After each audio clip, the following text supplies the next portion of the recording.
Good morning, family. Welcome to day 23 in our series 40 Sermons in 40 Days. Thanks so much for stopping by. We're going to tackle an issue today that I think we can all relate to. We're going to talk about Jesus and the kids. And, we see a lot of things in the scriptures where, all these little kids are coming to Jesus and the disciples always trying to keep them away. And then the famous scripture, Jesus said, "Let the little children come to me. Do not hinder them, for the kingdom of heaven belongs to such as these." He also said, we've got to change and become like the little children, or we won't be able to see the kingdom. And so today I want to look at kids, but I want to look at a little bit older kids. This young generation, we call them Generation Z. They're the Millennials. Basically, it's like right around 12 through 22. Which is a very treacherous age. And if you're listening to this and watching today, maybe you got young ones. Well, they're going to be teenagers. Maybe you're right in the middle of this thing and you've got a house full of teenagers and they can't go anywhere. That's got to be a trip. Or maybe you've gotten out of that and your kids are in college or in their early mid-20s, which is a treacherous age. We're going to talk a little bit about that. But you've been there. And maybe you're empty nesters like us. It's me and my wife quarantined. We don't have, the kids are out and they're doing their thing, right? But how old you are, it doesn't matter. All of us have to deal with this young generation and they get hated on a lot. I get to work with kids all the time. I do a lot of prisons. I do some corporate stuff. I love to preach. But really the core of my work is around kids, and high school is where I get to do my most of my work. And so I hang with them all the time. I get to work with them, and they will be very honest with you if they trust you and if you ask questions and if they know you really care. Okay, they're tired of being talked at. This generation, more than any other, is like, they are tuning us out. Those of us been around the sun a few times and remember Charlie Brown, remember when the teacher, wah, wah, wah, wah. That's always been the case with kids and adults, but I see a time right now where the generation gap is getting wider and wider, and these kids are not listening. And so the question today is, why is this young generation, Generation Z, so closed to the gospel? I want you to imagine in the first century, a teenager that saw Jesus, that came through their town. And so we always see the little ones, and in the pictures, Jesus holding little kids. But what about the teenagers? What about the 13, 15, 17? Jesus was magnetic. He was charismatic. He was a rock star, man. You never knew what was going to happen. He was entertaining. He told stories. I think he made jokes. I bet there were crowds of people that cracked up. I bet there was laughing moments. But think about what young people want to see. They want to see somebody that challenges the establishment. Jesus did that. They want to see somebody that does things that nobody else does. Jesus did that. They want to see somebody that sees them, listens to them, and speaks to them in a way they can understand. Jesus did that. I bet there are places that we'll never see in the Bible where young people, cool people, maybe the kids that didn't fit in, but in that tough adolescence age, I think they were drawn to him. And then they talked to their friends about, you're not going to believe this dude. He's an old dude. But he's not like anybody else. He's not like our parents. Young people. Generation Z, this is a unique generation. And you got to ask yourself, when I was back in middle school, high school, I wasn't open, to spiritual things. But then again, I never saw anybody that was like, whoa, that called themselves a Christian. Now, that was just me. I was attracted to anything and everything. The young mind is impressionable. Whatever's bright and shiny gets their attention and holds it, just like us. They just have more images than we did. But there's a way with this young generation. But first, I got to tell you what we think about each other, the old ones and the young ones. I poll crowds, and so I'll be in front of an audience. I remember not too long ago, I was in front of a Chamber of Commerce event that I was speaking at. And you got mayors and police chiefs and city council and educators and coaches and pastors and so I'm talking about this very thing. And I said, give me one word that you think of when I say Generation Z. And man, I said, just shout it out. Imagine a big audience. And it was like, powder puff, entitled, soft, lazy, irresponsible, undisciplined, apathetic. I mean, finally I had to cut it off and go, man, you guys are depressing me. But can you imagine if somebody said those things about you, how would you feel about them? Would you want to hang with them? Would you listen to them? Would you go get advice from them if they just feel hated on all the time? This generation feels hated on by the grown folks. And so, I say this, these kids are stretched, man. They're up at 6, at school by 8. They do their school all day. Then they got to have extracurriculars because you can't get into college without them nowadays. Some of them play sports. A lot of them are in clubs. They do different things. And then they get home. They got to eat a little bit, get a shower. Then they got to hit the books for a couple hours because you got to make a 4.0 now. I got into the UGA business school with a 2.9. Back then, UGA used to be the butt of jokes. Now it's like, hey, that degree that hangs on my wall at UGA, it means something now. But it's like the game has changed. These kids are stressed. And so they're putting in at 6 a.m. to midnight.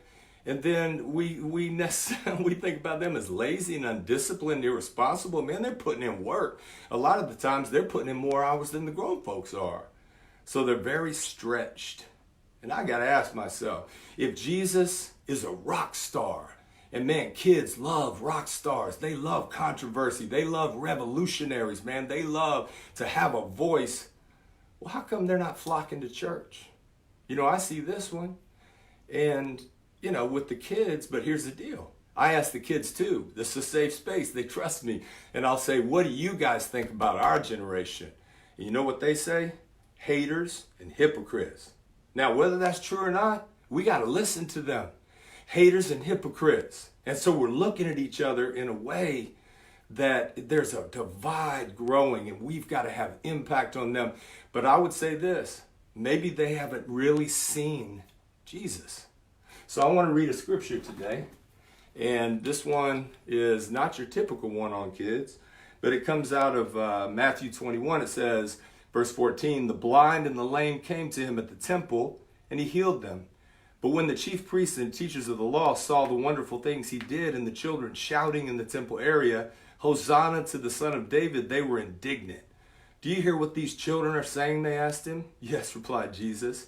Have you never read from the lips of children and infants you have ordained praise? And he left them, went out of the city to Bethany, where he spent the night. Here, you've got a situation where Jesus, he's healing. Now imagine young eyes watching him heal.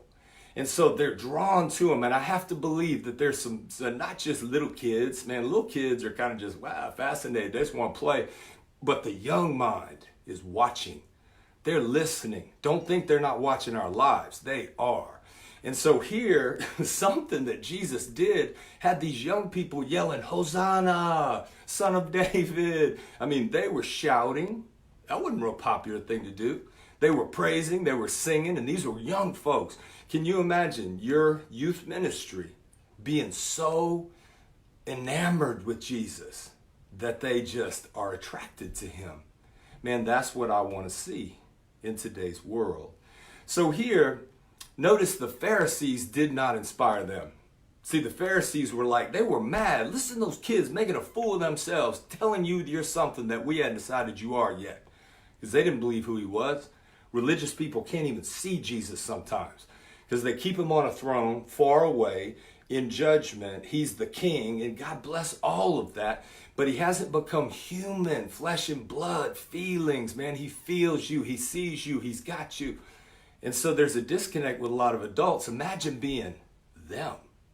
But man, I just tell you, if ever Generation Z needed him, it is now. Our kids are in trouble. Man, they are hurting. Today, we're dealing with things we've never dealt with before. We've got anxiety that is epidemic with kids. And we were outside playing, man, barefoot in the woods, creeks, rope swings, climbing trees, playing ball in the cul-de-sac. You know the rule. Be home when the street lights come on. But man, we couldn't wait to get outside. The only way we could communicate was to run, find my friend. We didn't talk on the phone. We only had one phone. It hung in the kitchen. What were we going to do? Well, the cord wasn't long enough to get away and talk to your little girlfriend. So you had to go see people. Man, to get bullied, you had to run into the bully. Rumor sped by mouth, not by technology. It was a simpler time. But now kids, man, they're struggling with anxiety at historic rates. Kids are really struggling with depression. A young mind shouldn't have to be dealing with that. And I understand it's chemical, but there is something going on that is stretching our kids and it's hardening their young hearts, and they're afraid. And so what they do is they act out. Man, the best shot they got is to become a little celebrity rock star on Instagram, YouTube, Snapchat, TikTok, the things that they do. This young generation, they don't communicate like we do. And I'm not talking about, hey, what's up, dog? I'm talking about they communicate differently with their technology. They learn differently. They're entertained differently. Different things get and hold their attention and engagement. They are not like us. And if we try to parent them the way we were parented, man, if I got put on restriction when I was a kid, it was solitary confinement, man. You had nothing. You didn't have any screens. We didn't have a TV or even a radio. And so it was like lockdown, sent to the hole. And then you were like, please, for the love of God, tell me what I never got to do again, because I don't want this. I want to be outside. This young generation, they're like, good, put me on restriction. I'll get me a nap. They're tired. And it's like, well, I'm going to take away their phone. They'll get their little buddy to smuggle them a burner. You know what I'm saying? They're creative. Well, I'm going to, triangulate their phone and know where they are at all times. They're smart. They're going to leave a phone at their buddy's house and then split. Well, I'm going to track their car. Well, that's cool. They're smart. They'll leave it in the parking lot where they're supposed to be at the movies. They'll split. And so, they're better at technology. They're different than we are. And if we don't try new approaches, man, restriction, I guess it works to a certain extent. Taking things away, give me that phone, that works for a minute. But reward is so much more powerful than punishment.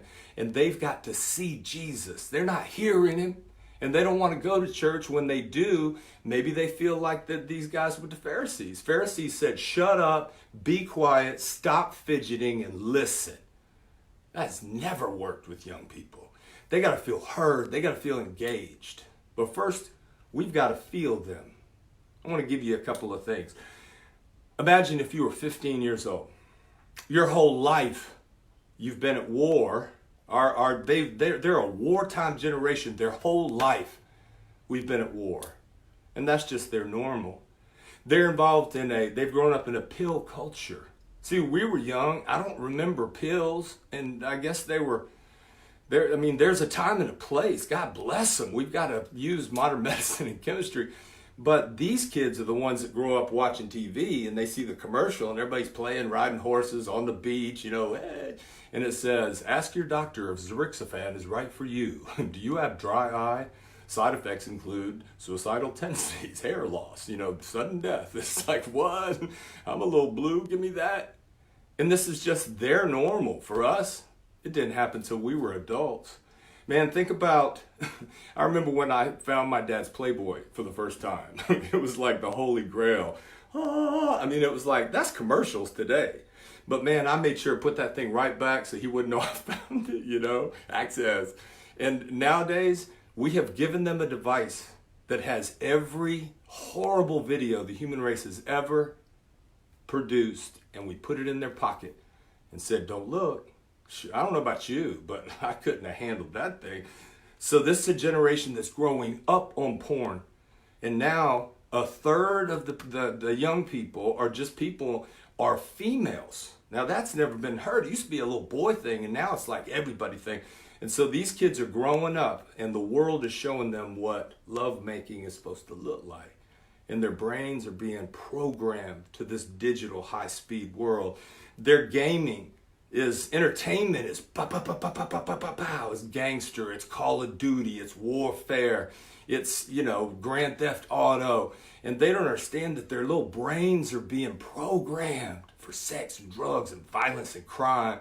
And then we're saying, be good, Johnny. Don't get in trouble at school. And at school, sit down, shut up, don't fidget, get off that phone. And so they're just like, womp, womp, womp. The average kid listens to somewhere from 50 to 100 songs a day, and they're getting stories pumped in. Now, the music they listen to, think about it, it's hip hop gangster. And so they're getting messages, boom, right into their little impressionable brains. These are impressions that they're getting. Their social media, I can't even imagine. The need to fit in at that age is overwhelming. Can you imagine? On your worst day, it gets dropped and all your friends see you doing something embarrassing or looking a fool. It crushes kids. It would have crushed us. All day long, they're comparing their insides to everybody's outsides, and they don't measure up. Man, we're comparing everybody's best day with my everyday, and it doesn't measure up. And that forces us into isolation and embarrassment. Now I got to act out and try to be like everybody else so I can get some likes and some shares and my cool points go up. I want you to put yourself in their shoes. Grown folks have a hard time with that. You ever post something, think it's brilliant, come back and go, 3 likes. It's like, I need to take that down. That's going to affect my cool factor. Imagine being 15 in today's world. Man, their movies glorify violence. By the age of 7, the average kid has witnessed 8,000 simulated murders on TV, movies, games. They're being programmed for this. We've given them a little cartridge and we said, don't use this, but we're grown folks are the ones that produced it and sell it at every dang gas station. And it's a way at school where they can hit a little thing that looks like a jump drive.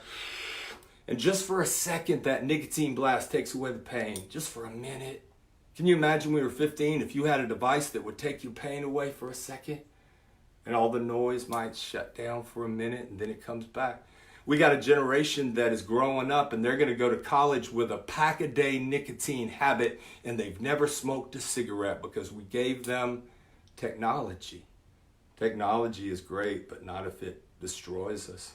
And they've got can you imagine having an app as a 19, 21-year-old? You go in there and look for pretty girls and then swipe left, swipe right, go and just have a little hookup and there's no strings attached. Could you have handled that?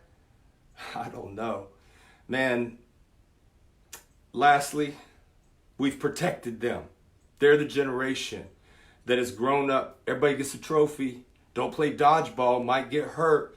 When they get in trouble, we take the side of the kid instead of the school. Man, if I got in trouble, my parents lined up with the principal and whooped my butt. Nowadays, we swoop in and go to war with the school and then try to discipline them. And we're trying to keep them from pain, but we don't understand in their 20s, they haven't learned how to assess risk because they've always been safe. Don't bump their heads. And now they're grown folks or young adults and they fail for the first time and they think failure is final. They're devastated in kids now. Man, imagine if every time you had a problem, people said, go to Kansas. Kansas, there ain't no problems. Man, when you fall down, go to Kansas, man, no failure there. Man, when things get too loud, go to Kansas. It's real quiet. You know what their Kansas is? Suicide. They've seen it. They all know people that have died of overdose suicide. I can't remember one person at Walton High School, suicide or overdose. Now, they've all got a number of friends, and that thing goes viral, and now all of a sudden, when they have a bad day, that's their first thought. It ought to scare us. This generation, first, we got to feel them. We can't be haters. We can't be hypocrites. We got to be fans. We got to get in there and try to learn how to engage them. We've got to show them Jesus. And this is the whole deal. If they don't start seeing a Jesus that is powerful in our lives, then why in the world would they trade with the stuff they got going on? It's got to be a good trade. And it can't just be if you don't, you're going to go to hell. It's got to be, man, this guy is a rock star. You want to be cool? Learn from him. You want to learn how to treat women? Learn from him. You want to learn how to change the world? Learn from him. Man, you want to rise up in a revolution? Learn from him. Man, you want to learn how to give your life to something? Learn from him. You want to learn how to attract a female the right way? Learn from him. You want to learn how to teach authorities and learn how to sit in your temple and have something that parents will listen to? Learn from him. But if they see us and they think, you're just a bunch of Pharisees, man. Y'all are trying to tell me not to do stuff and you're doing it. Get off that phone. Hey, son, get off that phone. What are they learning? I mean, they're learning that the words don't mean anything. And if every time they screw up, they just get in trouble, but when they do good, they're not rewarded, I mean, what are they learning from us? I'm going to close out with a story. So I'm doing a school, and this was probably 10 years ago, I don't know, 8 years ago. And we're doing our 40 days of peace, and we're trying to teach kids to be peacemakers. Study Gandhi, Mandela, King, the great ones. Learn how to change the world with your voice. And they sign a peace pledge. And so that day, kids are rocking around. This is an alternative school. They're all signing the pledge, getting the wristband, making their 40-day commitment. And everybody leaves, and there's one kid in the back. And the whole time, he's been sitting back, kind of clocking me, scowl on his face. And so he waits till everybody else leaves, and he walks up, and he's busting a sag. He's got a big white t-shirt, oversized, got a red cap. His eyes are blazed. He's got nice kicks. And he comes up and he says, "Mr. Kid, I got a problem." I'm like, "What's up?" He said, "I ain't gonna sign your peace pledge." I said, "What's your name?" He said, "Justin." And I said, "How come?" He goes, "I don't want to talk about it." I'm like, "All right." Now, why did a kid wait around to come and talk to me to tell me he don't want to talk to me? He's dying for somebody to talk to him and listen. And he sees a guy that maybe would understand. And so I said, "That's cool." And he goes, "No, I'll tell you." He said, "I deal drugs. I'm just going to be honest. I got me a little crew. Something has happened. I got to deal with it. And I can't sign your peace pledge because I know I got to deal with this thing." And I said, "Play a game with me." And he's like, "What kind of game?" I said, "It's an imagination game." He goes, "All right." I said, "How long you want to live, Justin?" And he said, "Shoot, I won't make it at 25 in my neighborhood." I said, "I didn't say how long are you going to. I said, how long you want to live." And he picked the highest number he could think of, and he said 60. And I'm like, "Oh, I'm 55. So I said, "Okay, where are you living?" He said, "Right now." And I said, "No, imagination. Let's go ahead. You're 60. Where are you living?" And he said, "Miami." And I was like, "You ever been there?" And he's like, "No." But I said, "Oh, it's a cool city." I said, "Are you in a high-rise condo or are you in a gated community with a big house?" He said, "High-rise." I was like, "Cool. What are you driving?" He said, "Maybach, Mercedes." I'm like, "Oh, wow. What are you doing to have that kind of lifestyle?" He goes, "Now?" I said, "No, in the future, 60-year-old. Come on, 18, go to 60. And he said, "Hip-hop mogul." And I said, "You got it like that?" And he said, "Yeah." And I said, "Okay. What's your lady look like?" He's like, "Now?" I said, "Come on, Justin." And he goes, "Oh, then?" I said, "Yeah." He goes, "Fine, Latino." I'm like, "Okay, I see you." And so now I'm like, "You got any kids?" "Okay, check this." He goes, "Man, I got grandkids." And I'm like, whoa. In his mind, he has now established himself at 60. I said, "Now come all the way back to 18. Talk to me." I said, "This little thing you got going on, ask the 60-year-old wise man in the future what you ought to do about it." And he said, "I guess it's chump change." I said, "Yeah, it's not a good trade." He said, "Give me that." And he signed it, and he went walking off. Next week, he came up to me, bounced up, man. He's got nice shoes, slacks, button down, tucked in, belt, no hat, eyes bright. And I said, "Who are you?" He says, "Justin." And I said, "What happened?" And he said, "I'm working on our business plan." And I was like, oh my gosh. Look at your kids the way you want them to be. Talk to them in a way they can understand. Understand we're competing with all of their media and technology, and our words are hollow if we're like the Pharisees. And the Pharisees don't inspire anybody, especially young people, but Jesus, rock star. Put yourself in their place today. Walk a mile with them. Feel their world. Understand their pain. And listen. Ask questions. Listen. And if this helps you, share it. Subscribe to the link below. And go to my YouTube. All these messages are there. 40 sermons, 40 days. Man, let's do this thing. Use these for midweek small groups, however you can help. And I love y'all, and I'll see you tomorrow at 9 a.m. Peace.